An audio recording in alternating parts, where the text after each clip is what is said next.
ரெட்டை புலவர்கள்னு 2 பேரு. ஆ, ஒருத்தருக்கு கண்ணு தெரியாது, ஒருத்தருக்கு காலு கிடையாது. சரி. இந்த கண்ணு தெரியாதவர் என்ன பண்ணுவாரு, கால் இல்லாதவரை தோல்ல தூக்கிக்கிட்டு இப்படி ஊர் ஊரா போவாங்க. ஆ, போகும்போது மாறி மாறி ஒருத்தருக்கு ஒருத்தர் பாட்டு பாடிப்பாங்க. சரி. அப்படித்தான் ஒரு நாள் ஆ, முக்காலை கையேந்தி மூவிரண்டு போகையிலே இக்காலை 5 தலை நாகம் அழுந்த கடித்ததுவேனாரு.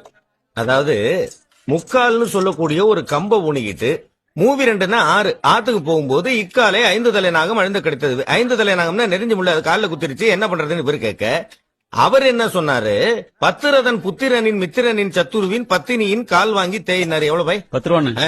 பத்திரதன் அப்படின்னா தசரதன். தசரதனுடைய புத்திரன் யாரு? ராமன். ராமனுடைய மித்திரன், மித்திரன்னா ஃப்ரெண்ட் யாரு? அனுமாரு. அனுமாரு ராம பக்தன்டா. மித்திரன்னா ஃப்ரெண்டுனாக்க சுக்ரீவன். சுக்ரீவனுடைய விரோதி வாலி. வாலியினுடைய பத்தினி தாரை.